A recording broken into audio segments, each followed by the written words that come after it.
Is Ed Del Grande, and I'm the national spokesperson for Kohler Generators. I'm a licensed master pipe fitter, which is very important because Kohler Stand-by Generators run on natural gas or propane. So any questions you need to know about Kohler Generators, I'm the guy. Tell us about people being prepared for hurricanes. Well, the main thing to be prepared for is if you're told to evacuate during a hurricane, make sure you have a plan to get out of town. You don't ride out a hurricane, especially when the local authorities are telling you it's time to leave. So have a good plan. Now, if you don't have to evacuate and you have to ride out a storm and you're in the area where you could lose some power, you should always have some backup supplies. I like to tell everyone, get a bucket with a lid that you can seal everything in there, and have things like a portable radio, your batteries, your candles. And it's also a good place to put your insurance papers, so if you do need to evacuate, everything is right there in that one bucket. Now, people that don't evacuate, they stay at home or they go to a family member or a friend's house. And as you stated before, we're a plug-in society, and electricity is very important. And Kohler has a number of different options for the home and business user. Yeah, now, if you don't have to evacuate and you're going to ride out the storm, there's probably a good chance you are going to lose power. So what's really important, since we are a plugged-in society, and an outage now of a few days could be really tough for just about any family to deal with nowadays, is to make sure you do have backup power. Now, your choices are going to be a portable generator or a standby generator. And the big thing I want to stress right now is there's a huge difference. Portable power is just that. That's something that runs on gasoline. You take it away from your house and run extension cords to the appliances, and that has to be set up for every vent.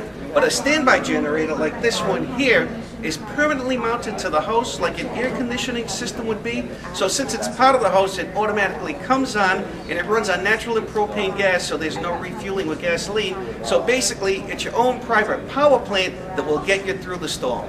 Okay, now the difference between the one that you just showed us here and the portable generators, what's the difference between those? Well, getting back to the fuel source, let's start right there. You're not running on gasoline, so you don't have to store gasoline. You're running on natural gas or propane, and those are self-feeding fuels. So the big difference is you do not have to manually refuel this. That'll run as long as your propane tanks are full or you have natural gas coming through your lines. So that's the first difference. The second difference is it's all automatic, which means that the standby generators like this one runs on a transfer switch that will automatically turn on the power within 10 seconds, so there's no setting anything up. And the third thing, and this is what I'm most concerned about, it's a lot safer with the standby generator because they're installed and inspected by the town. So since they're installed in a safe area, you don't have to worry about things like a portable generator being used in an unsafe area where some fumes from the engine could affect the people in the home. And carbon monoxide poisoning is a huge concern, especially after disaster. With the portable, yes, because you don't know where the homeowner may set it up. So if a homeowner is using a portable generator, make sure you take it well away from the house, and it's well ventilated, and the wind is not even blowing fumes back towards the house. Now, with the standby generator, since they are permanently installed and up to the town codes, it is ensured that those things are venting away from the house and they're already in a safe area. So the big thing we can come away with this is, if you're using portable generators, be very careful where you place them. Okay, and we noticed after Hurricane Sandy, there were a number of reports of carbon monoxide poisonings. It's very dangerous, and people have got to heed that message. Well, again, that's with the portable generators, and we'll stress it over and over again. Portable generators require extra care and extra setup. The standby generators are installed once by professional contractors and inspected as per the local codes. So that's why when you go to standby power, it truly is a worry-free alternative because it's an automatic system and it's installed to local codes. Now, can a standby system be operated off of cans?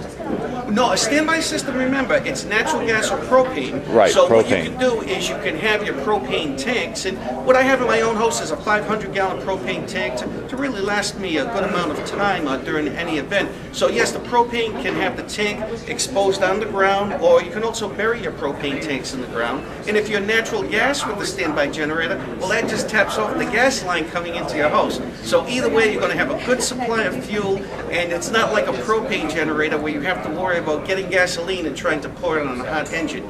You really have hands-off operation with standby generators. Right, and a lot of people talk about the noise that generators make. I understand that the standby generators are much quieter.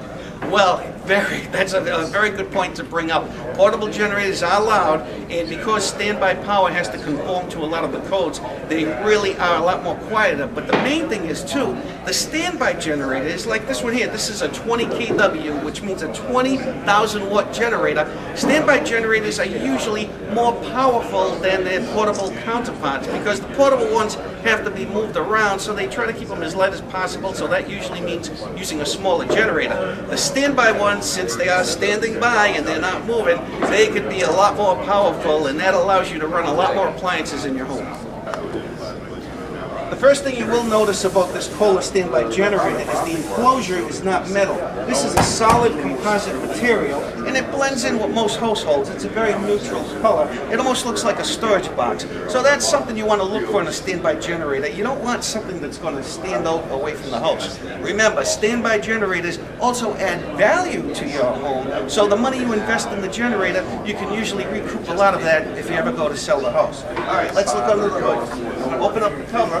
And you can see the first thing that gets my eye as a contractor, Kohler makes their own engines, and this is a genuine Kohler engine. We'll lift up this little shield here, which also helps in reducing the noise, and if you see all the insulation around, that's what helps keep this generator nice and quiet. But you'll see the engine right underneath here, and it's a natural gas or propane engine. The power plant is down in the back there, and over here is your controls, where if you want to, you can manually override it.